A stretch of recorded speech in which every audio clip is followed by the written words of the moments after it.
Everyone and everything I've ever seen has told me that I can leave my mark on the world.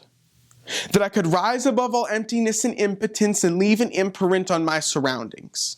That I can put pen to paper and forego the erasure because the uniqueness of my work would be like a signature. Unique. Like every mark in the world, it doesn't matter because it isn't mine. Like I can do great things for this place if only the stars would align. But recently, I took a long glance at the mark I've made. It's a timeline from the beginning of my life to this moment. Full stop. There's a hesitation. If you zoom in on a second, a fraction of the record, there's an amendment to my declaration. And at about 21 months, the ink runs dark. In that moment, the world left its mark on me. Diagnosed with an incurable disease, the doctor said if we come to their fundraisers, sign their papers, leave our mark, we would find a cure in 10 years. But instead of signifying treatment, those 5K t-shirts are now used for drying tears. Instead of a cure, I'm left with marks. On my arms and stomach, it's track marks I would rather call battle scars, but battle scars implies I could fight back. So instead, I'm a walking joke, a repeating comedic act. My vials and syringes make them label me an addict, and the device around my waist makes me a bomber wreaking havoc. Instead of treatment, I'm left with mental marks. Acronyms and numbers take up space in my brain I'll never get back.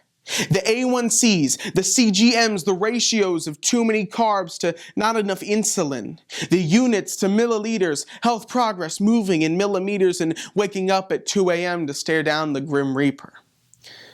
I believe no parent should ever have to see the mark on their child, tied up in hospital gowns because the sterile scent lingers, or see what looks like pepper stains from the needles in their fingers.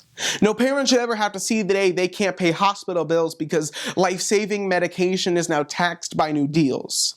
Because insurance companies speak in slithers and deal in demonic duplicity. Because instead of saving lives, Big Pharma would rather distribute opioids illicitly. So, to every child, every parent, every person with the mark, I pray that you keep your eyes open instead of succumbing to the dark. I know that God or the universe or whatever you believe in has endless plans for you so long as you can keep believing. And I know it's kind of cheesy, but please keep listening. The mark is not the end, it's just a new beginning. Look, it's gonna suck. I'm not gonna sugarcoat it. Chronic illness is quite painful and it's caused some of my worst moments. But make no mistake, you can't let it control you, you own it.